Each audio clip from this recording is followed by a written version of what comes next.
Hello बच्चों, क्या हाल है। तो आज हम कक्षा 10 को शुरू कर रहे हैं। अध्याय 2 के साथ रेगुलर वीडियो आएंगे आज के बाद। काफ़ी दिनों से मैंने एक भी वीडियो नहीं डाला, तो बहुत से बच्चे शिकायत कर रहे थे कि सर जी खटक गम गया थे, वीडियो वाडियो को नहीं आया है।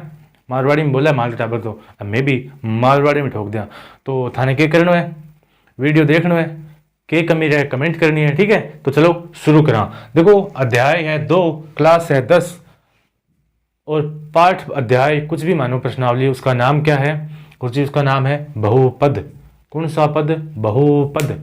ये बहु का मतलब क्या होता है? अधिक, एक से अधिक होते हैं ना, उसको बोलते हैं बहु। थे राजस्थान में बहु बीनने और बहु ना बोलते हो, क्या बिन भी बहु ही कह, ठीक है नहीं। तो ओ बीनने को पद को नहीं, वो है बहुपद। तो बहुपद के हुए गौर देखियो। देखो, बहुपद के हुए जैसे एक पद मान लो, मैंने आपको लिख दिया कि x लिख दिया। क्या लिख दिया? x। इसमें कितना है गुरु जी? एक ही पद है। एक मान लियो आप लिख दियो 5। ये कितना पद है गुरु जी? एक ही पद है। तो यो है एक पद। दो पद के हुए क्या अपन जोड़, दोनों ने जोड़ दिया, एक हो गया दो पद। हो गया नहीं? तो हो गयो दो पद। फिर अगर इन आप और जोड़ता जावा तो वह हो जाए तीन पद। तो पदा के हिसाब हूं इनको प्रश्नावली को नाम दिए गए बहुपद। के पद? बहुपद, ठीक है। तो पहले देखो पद क्या होता है, बहुपद क्या होता है। जैसे मान लो ये एक संख्या है, ये कोई नंबर है, मान लो कुछ भी है, तो ये क्या है? एक बहुपद है, ठीक है। एक और देख लो, जैसे x square plus 2x plus 3, ये भी क्या है? एक बहुपद है। क्या है? बहुपद है। क्यों? क्योंकि इसमें दो से अधिक पद है, ठीक है। तो जिस प्रकार इसमें पद होंगे उसके हिसाब से हम नाम दे देंगे, एक पद, दो पद, तीन पद है। तो ये क्या होता है? बहुपद होता है। और देखो, जैसे तीन घात वाला आ गया कि x की घात 3 plus 2x square plus 5x plus 6, ये क्या हो गया? ये आ गया गुरु जी बहुपद हो गया। लेकिन इनके जैसे एक बहुपद आ गया आपके पास x प्लस 5, ये एक बहुपद है, ठीक है। और एक आ गया x plus 3x plus 5 plus 6। तो आपको पूछे कि इसमें पद कितने हैं, तो कितने पद है इसमें? गुरु जी 4 दिखने लग रहे हैं। इसमें 4 पद नहीं है, इसमें 2 ही पद है। क्यों? क्योंकि ये और ये दोनों अचर हैं, तो ये जुड़ जाएंगे। कितने हो गए? 6 5 11। और ये देखो 3x और ये 1x, कितने हो गए? 4x। तो इसमें कुल पद कितने हैं? 2 ही पद है, ठीक है। इस प्रकार से हम पहले पदों की पहचान करेंगे, उसके बाद हम बहुपदों की पहचान करेंगे, कौन सा बहुपद किस प्रकार का है, ठीक है। तो देखो आगे, जैसे मान लो एक संख्या आपको दे दी कि x प्लस 5 दे दिया, और आपको बोल दिया कि ये बहुपद है या नहीं है। तो बट्टा में जगह संख्या आ जा बा बहुपद हम को नहीं मान्य हुआ, ठीक है। तो ये बहुपद नहीं है। समझ में आई ना? एक जैसे ऐसे आ गया रूट एक्स प्लस 5 आ गया कि ये बहुपद है या नहीं है। तो बताओ है या नहीं है। तो देखो, इसमें x की जो घात होती है ना, वो पूर्ण नहीं होती है, पूरी नहीं होती है, सीधी भाषा में बोले तो x की घात पूर्ण नहीं होने के कारण इसको हम बहुपद की कैटेगरी में नहीं मानेंगे। क्या नहीं मानेंगे? बहुपद में नहीं मानेंगे। एक और देखो, जैसे ऐसे आ गया कि 1 बटे x square plus 3x plus 6, तो गुरु जी ओ बहुपद है या को नहीं? तो ओ भी बहुपद को नहीं। क्यों को नहीं? क्योंकि यो एक का बट्टा में, और जब हम एक का बट्टा में थाने कोई बहुपद दिखा दे तो थे भी स्पष्ट मना कर दो कि ओ बहुपद को नहीं। समझ में आई ना बात? देखो कजिया यू है x square plus 5x plus 6, you की है वो x में बहुपद है। क्या में? x में बहुपद है, ठीक है। और अगर ये आ गया कि Y square plus 6y plus 3, तो ये क्या है? ये y में बहुपद है। क्या है? बहुपद है, ठीक है। तो यहाँ जो अचर होता है ना, ये चर चर संख्या होती है। जैसे x है, इसमें y है, तो ये कुछ भी हो सकता है, x y z p q r s कुछ भी हो। आपको उससे कोई लेना देना नहीं है। आपको ये देखना है कि इसमें इस प्रकार की कैटेगरी है या नहीं। तो वो होता है बहुपद। जिसमें दो से अधिक पद होते हैं, वो क्या होता है? बहुपद होता है। अब देखो, हम इसको घात के रूप में और देख लेते हैं कि बहुपद की घात क्या है। एक शब्द आ का बहुपद की घात। हाँ, अब देखो कि बहुपद की घात क्यों है, जानकारी दूं मारवाड़ी में या हिंदी में? चलो हिंदी में देख लेते हैं। तो बहुपद की घात क्या होती है? जैसे एक पद मैंने लिख दिया x प्लस 5 लिखा आपके पास, ठीक है। ये क्या है? मैंने आपको बोला था ये एक पदी है या दो पदी है? गुरुजी में दो पद है, ठीक है। दो पद है, लेकिन घात की बात कर रहे हैं आप। क्या की? घात की। तो इन घात कितनी है? x की घात कितनी है? तो गुरुजी x की घात तो एक है, तो इन या तो बोल दो एक घाती आती है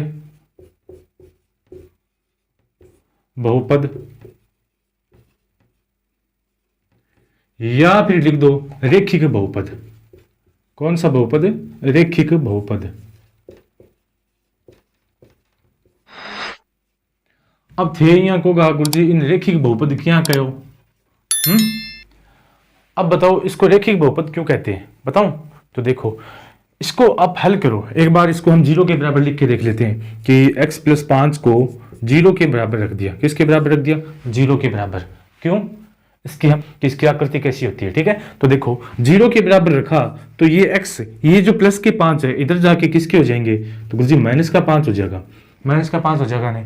इन आप ग्राफ पर दर्शावा, ग्राफ पर तो 1 2 3 4 5, ठीक है, यह मान लो। और वो मान है x को, तो इस साइड में माइनस का है नहीं, -1 -2 -3 -4 -5, और ये कितना है? -5। तो ये कि एक रेखा प्राप्त हुई है अपन, के प्राप्त हुई है एक रेखा। तो यह क्या होगी?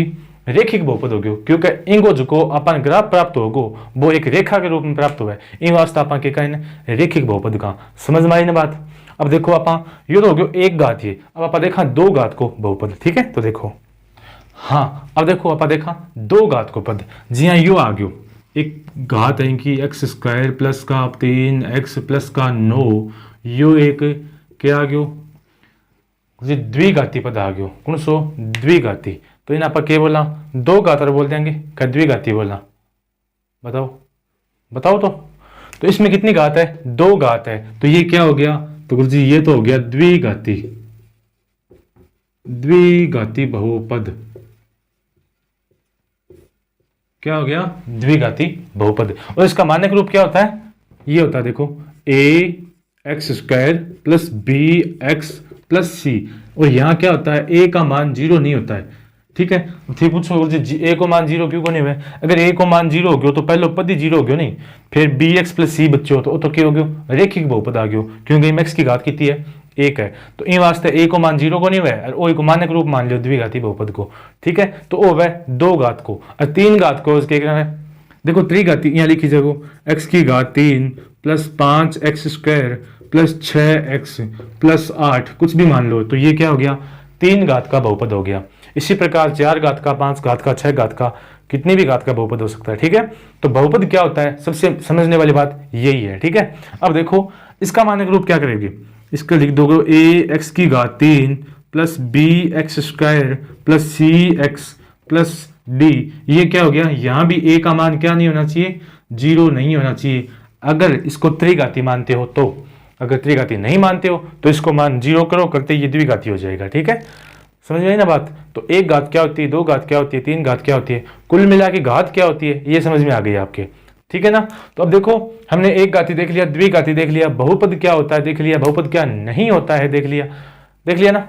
अब देखते हैं हम बहुपद के जो शून्यांक होते हैं, एक जीरोज नाम होता है, शून्यांक होते हैं, वो क्या होता है? हल मान लो, शून्यांक मान लो, ठीक है। तो वो देखते हैं। देखो हाँ, अब देखो बहुपद के शून्य क्या होते हैं इसके बारे में हम जानकारी लेते हैं, ठीक है। तो देखो बहुपद के शून्य क्या होती है, जैसे एक बहुपद लिख देता हूं मैं, द्विघाती लिख देता हूं, x² + 2x + 2, ये एक बहुपद लिख दिया मैंने। क्या लिख दिया? बहुपद लिख दिया, ठीक है। अब इसके शून्य क्या होते हैं ध्यान दो। देखो इसमें हमें x का मान वो देखना है, x का वो मान जो x का वो मान जो बहुपद को शून्य कर दे।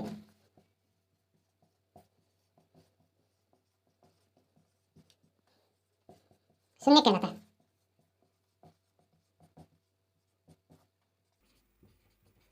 समझ में आई बात? को नहीं? देखो x का अपन वह मान ढूंढना है, या x का वो मान हमको पता करना है जो अगर इसमें x की जगह रख दें तो इस पूरे का मान क्या हो जाए? 0 हो जाए। उसको बोलते हैं शून्यक। क्या बोलते हैं? शून्यक।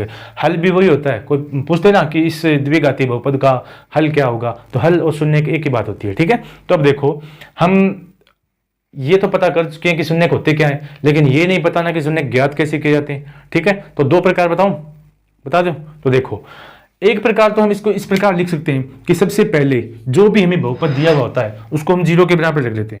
x² + 2x + 1, ये एक बहुपद मान लिया हमने, और इसका हमें शून्यक ज्ञात करना है। क्या ज्ञात करना है? शून्यक। शून्य मान लो या हल मान लो, आपको वो ज्ञात करना है। तो कैसे करोगे? एक सीधा तरीका तो ये है कि इसको सबसे पहले 0 के बराबर रख दो। किसके बराबर रख दो? 0 के बराबर। उसके बाद क्या करेंगे? हम इसके अभाज्य गुणनखंड करेंगे। क्या करेंगे? अभाज्य गुणनखंड। तो वो कैसे करेंगे? तो इसको तो ऐसे कैसे रख दिया, एक्स स्क्वायर प्लस 2 के हमको टुकड़े करने हैं। किसके? 2 के। और इस प्रकार के टुकड़े करने हैं, इसके टुकड़े करने हैं और इसको गुणा करना है। एक बार इसको गुणा करो, कितना आया? एक्स स्क्वायर आया। और ये कितने? 2x।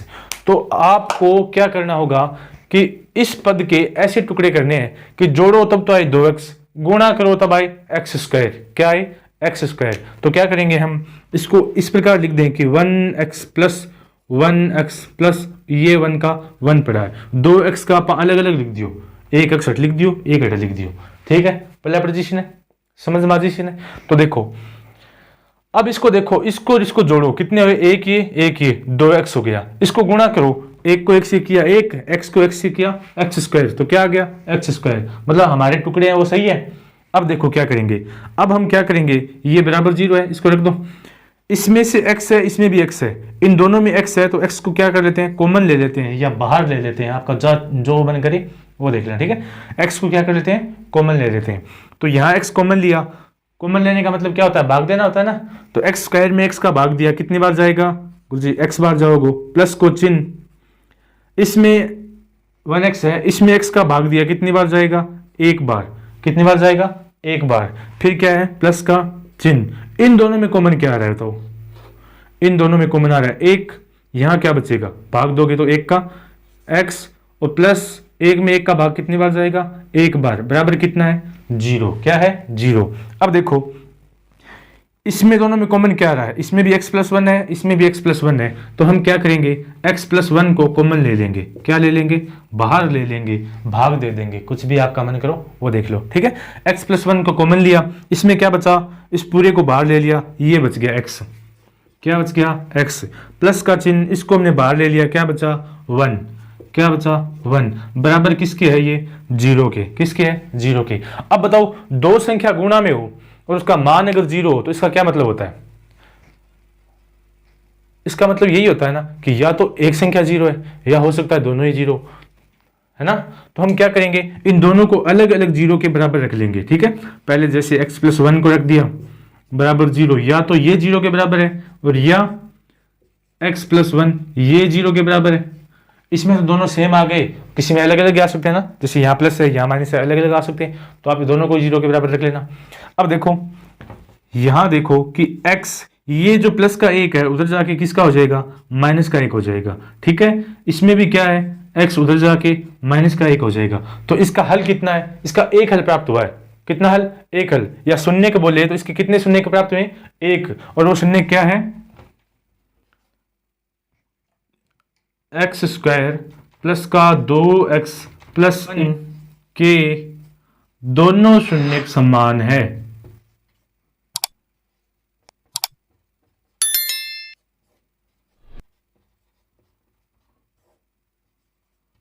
और वो क्या है?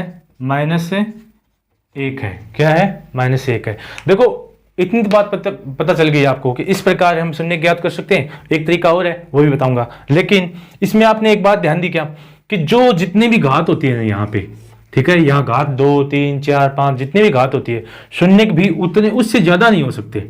ठीक है, शून्य जो होते हैं वो उससे ज्यादा नहीं हो सकते, बस इतनी याद रखना। जैसे इसकी 2 घात है तो अधिकतम शून्य कितने हो सकते हैं? 2 हो सकते हैं, फिर 1 हो सकता है, और कोई ऐसा भी हो जिसके वास्तविक शून्य बिल्कुल भी ना हो। काल्पनिक की बात नहीं कर रहे हैं, वास्तविक की बात कर रहे हैं। तो वास्तविक बिल्कुल भी ना हो, ऐसा भी हो सकता है। तो शून्य क्या होते हैं? 3 प्रकार के होते हैं, या तो 1 होता है, या 2 होता है, या फिर बिल्कुल नहीं होता। मतलब जितनी घात होती है उससे ऊपर नहीं जाता। ठीक है, जैसे 2 घात है तो 3 शून्य कभी नहीं हो सकते।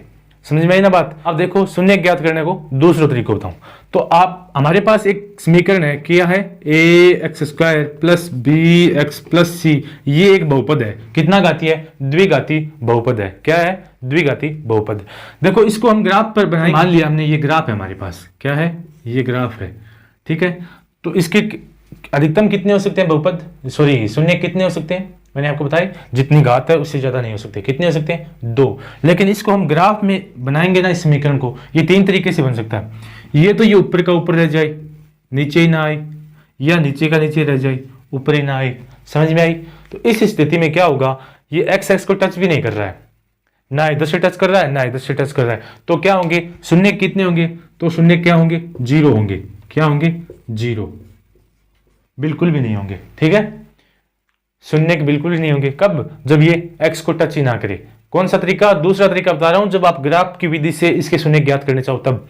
सबसे पहले इस समीकरण को हल करोगे, ग्राफ में इसको बनाओगे, किस प्रकार की इसकी रेखा होती है, क्या आकृति बनती है। ठीक है, उसके बाद आप देखोगे कि एक्स एक्स को कहां टच कर रहा है, कर रहा है भी या नहीं कर रहा। ठीक है, उसके बाद हम देखेंगे कि अगर ये नहीं कर रहा है, देखो मान लो या तो ऐसी समीकरण ये आकृति बन गई या ऐसी बन गई और इसको टच नहीं कर रहा है, तो टच नहीं कर रहा है तो इसके शून्य क्या होंगे? जीरो होंगे। क्यों?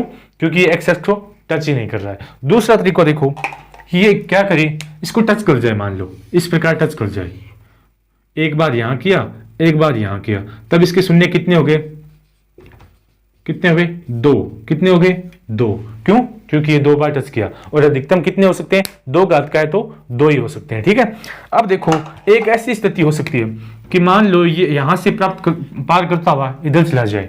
क्या हो जाए? इधर चला जाए। ठीक है, तो इस स्थिति में शून्य कितने होंगे?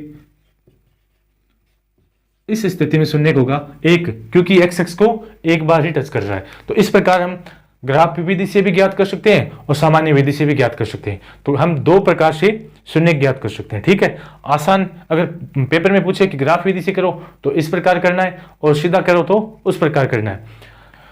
तो बहुपद के परिचय के बारे में मैंने आपको बता दिया काफी सारा, शायद इतना ही है। बाकी हम जैसे प्रश्नावली करेंगे, सवाल करेंगे तो बीच बीच में और बताता रहूंगा। ठीक है, आप लोग क्या करना, सपोर्ट जरूर करना, देखते रहना कि क्या दिक्कत है, ये क्या नहीं है।